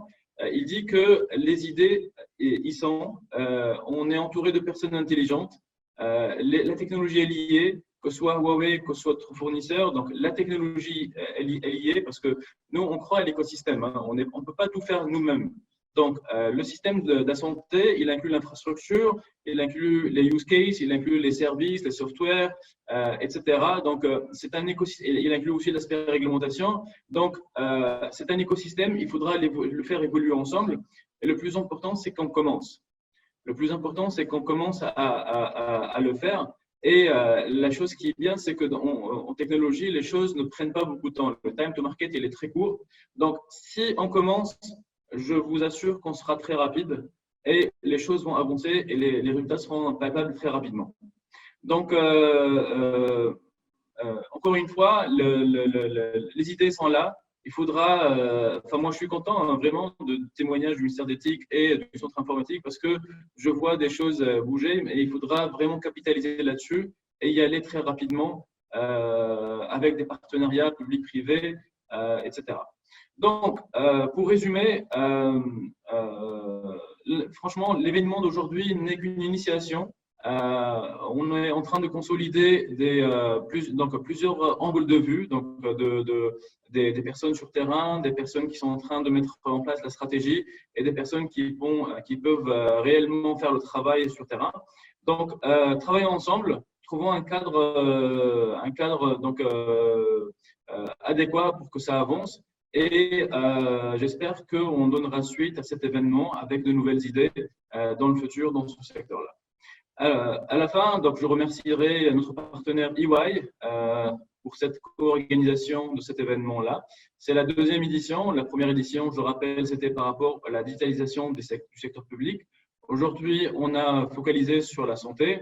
J'espère que la prochaine, j'espère, mais aussi c'est planifié, c'est dans le pipe, on aura aussi un nouveau thème très intéressant et on espère qu'à travers ces initiatives, ça ne pourra que être une matière que de la matière pour que nos décideurs prennent ça en considération, qu'on avance plus rapidement sur différents sujets. Mais de façon générale, l'éthique, ce n'est plus un choix, d'accord? L'éthique, c'est une obligation pour qu'on puisse aller plus rapidement dans le futur et c'est valable dans tous les secteurs. Je vous remercie beaucoup et je vous laisse la parole, Walid. Merci beaucoup, Adnan, pour ce mot de clôture. Pour clôturer le webinaire, je voudrais remercier tous les participants, les panélistes, bien sûr, pour votre présence. Et je vous donne rendez-vous, comme a dit Monsieur Adnan, donc pour poursuivre cette série de webinaires. Donc probablement un troisième webinaire arrivera bientôt et sera sur le sujet de l'éducation normalement. Donc je vous remercie pour votre présence. Bonne fin de journée et merci à tous. Au revoir. Au revoir, bonne journée.